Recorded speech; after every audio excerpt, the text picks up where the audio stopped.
What is up, everyone? Welcome back to the channel.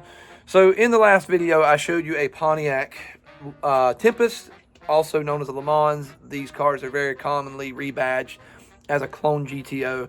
Tartar sauce. We looked at it as a potential drag car, as our chassis. And I had messaged him Monday about the car. In the pictures, the car looks fantastic. Like, you can see the dent that was on the driver's side, but the way he took the angle of the passenger side, you knew something was kind of going on back there. What's this? What are you hiding? But it didn't look nowhere near as bad as it actually was.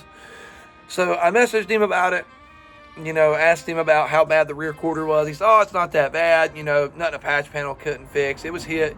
And I was like, well, on the driver's side, there's also a dent.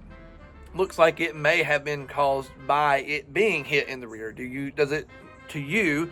No, man, I don't think that was it. I think that was caused by something else, which made me feel kind of good. But as you can see in the video, I pretty much let you know that it was caused by being hit in the passenger side. It moved it over the frame, which caused the wrinkle. And those gaps of the trunk should be around a quarter or a little less of a quarter of an inch, maybe a little less of a quarter inch. And the fact that it was 3/4 of an inch means it moved the rear end over about half an inch, maybe a little more just from that measurement. That's what I'm saying, because the trunk may have moved with it. The trunk lid may have moved with it a little bit as well. Now, when I got there, I did not start videoing. I didn't start video until everybody walked away. He had a 60 model Chevelle that everybody went to look at, including my father, and I knew I had an opportunity to shoot some video. I didn't want to put a camera in this man's face. Not a big fan of doing that with people. Some people don't like it, and you do that, you can get some people that get upset at you and just want you off the property, and the deal's all gone. Now, I know you can kind of let them know beforehand, but I just would rather, when everybody goes away, I do my thing. At that point, I was really excited. I hadn't really got a chance to look over the vehicle. I had measured the frame. I brought a tape measure with me. I measured the distance of the frame, the back portion, how far apart it was, to see if there was any differences. Also measured the height based on his trailer, because I had called him Tuesday and actually got on a phone call with him and told him I'm pretty interested in the car. As long as everything he's saying checking out, I'm pretty happy with making this purchase possibly. And that's not something you normally want to do, because it can kind of take away the ability you have to haggle when you get there. I'm really glad I did this, because he actually went to put this thing on his rollback. The rollback broke, luckily. So he pulled the car up, because he was moving stuff around the property anyway, or at least he said he was. He put it on his car hauler or car trailer, which was perfect for me, because when everybody walked away and I got done videoing, I got a chance to look up under the car. Now, during the phone call, we discussed the condition of the floor pans. I was told they were good and very solid. After looking under the car, they were not good and they were not very solid. The more I looked at this car, the worse it got. Yeah, like there was parts of the frame up in the front that was just rusty. So it was one of them cars that was going to need a full-off restoration, like full restoration. I have no problem doing little things to a chassis here and there. I'm building a drag car. I'm not trying to restore a hot rod and build a drag car. I want to have a chassis that's pretty much ready to go for the most part, minus some little things. That's fine with me. I have no problem with the little things. I'm not trying to, completely restore something here. I would like for it to be in somewhat decent condition. Now, the price that he was asking for it, you kind of knew, like, hey, there's probably some chances.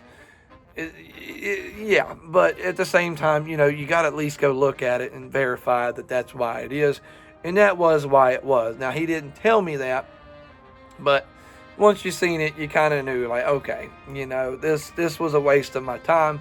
But at least I went and looked at it, because there was a possibility it could have worked out. Now, I did have a 2-speed power glide that I already had sold if I purchased the vehicle.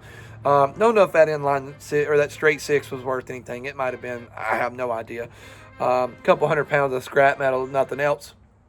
But the more we looked at the car, like I said, the worse it got. And it was just one of them things, like, I haven't even started taking things apart yet. And if it's already, like, turning out this bad, what is it going to be when I actually start tearing the car down? So I just felt like it was best to leave that alone. And it kind of hurt leaving it behind. Like, I really was hoping I had found a good chassis. That way I can get a motor and something, really start figuring some stuff out. But good news today. A friend of mine on Facebook that is actually used to hot rod with my father has a 60 model Chevy Nova 2, or a Chevy 2 Nova. Yeah, Chevy 2 Nova. And the same body style Daddy Dave raced, or I ain't kept up with it in a while. Whatever it was like Goliath 2.0. Same chassis. This one's got a full cage already in it. It's got a what do they call that? The deck, the frame. Oh, the frame has already been notched. It's got a full, ready to go rear end in it, ready to just handle gobs of power. It's got a tube front chassis. It's already pretty much set up to do what I want it to. All I do is drop my motor in, my transmission in. It does need a firewall put in it. Whatever motor they had in this, they had it pushed back to where the trans tunnel kind of made the firewall a thing that was obsolete. We talked to him about that this morning. Price ain't really where I wanted it to be, which when he told me I had a full cage in it, kind of felt like that was how that was going to go. And then I found that I had a full tube front end. But he's not in a super hurry to buy it, which gives me time to think it over. I don't like to rush in. When we start talking multiple thousands of dollars, I don't like rushing into anything. I like taking it slow, unless it's just something that's just that diamond in the rough, that just insane buy, and then I'm ready to put money in a hand. But I'm not rich, so I got to be careful how I do that. But anyways, I wanted to let you know what happened with the car. As far as the Chevy 2 I just spoke on, we'll have more in the future with that. I may shoot a little video. I want to make sure he's okay with that. But yeah, just wanted to kind of give you guys an update on what happened with that car. It's the name of the game, man. We're messing with stuff that's, 30, 40 years old. Or, I'm sorry, 40, 50 years old. Yeah, 30, 40, 50 years old. So not all of it's going to be in good shape. Just wanted to give you guys an update. Anyways, I have a lot of stuff that'll be happening in the shop soon, and I will be doing updates on that as well as the massive tool collection that I have recently purchased. Like, it's freaking massive. We'll have a video of that coming up shortly as well. Anyways, guys, we'll catch you in the next video. Make sure you hit the subscribe. We will see you next time.